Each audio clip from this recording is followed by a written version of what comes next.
Usually fairly quickly, I have some instant idea that ends up being the main direction that we end up following through. So usually I go away and reflect on and develop that initial spark that I've had.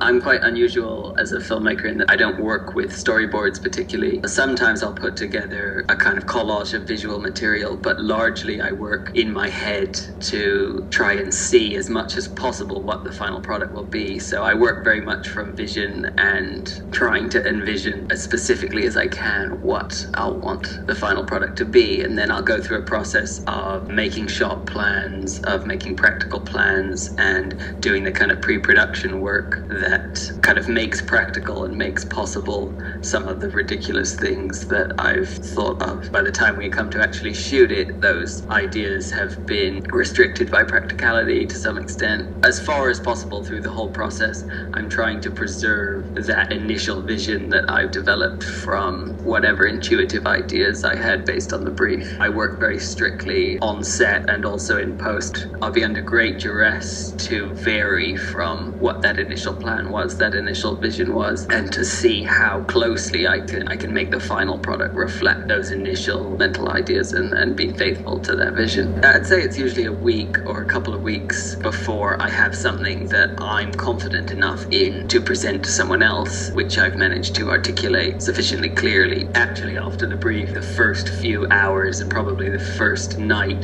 the most important in terms of conceiving something. If I haven't come up with something that I feel is a compelling direction in that time, then very often it probably means that it's not the project for me.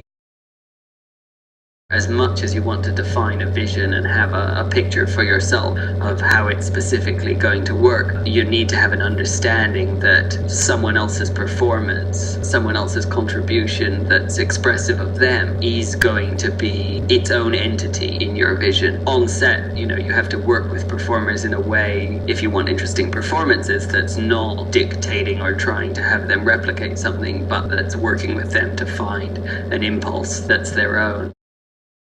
It takes a long time to fully detach from something and see it objectively. It's much more true when you're making fiction, when you're telling stories, than it is when you're making these fashion film objects. I mean, with the stories, because there's more to what you're getting than what you're seeing, it's easy for that to become very subjective, and it's easy to project into that. It's why, some people like certain films and other people don't.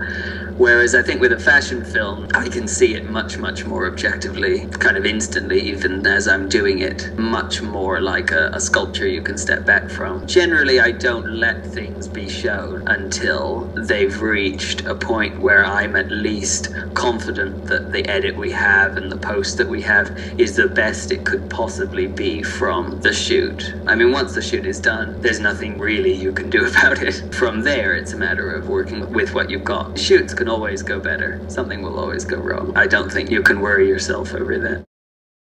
I think there's a great sense of inclusiveness in London that isn't necessarily the case in other big cities in the world where things can seem a lot more closed, but London's kind of founded on this young energy. I find it very inspiring, the people who you can literally go out on the street or go to the right parties and meet, all of whom have their own story and their own ambition and their own kind of tastes and energy.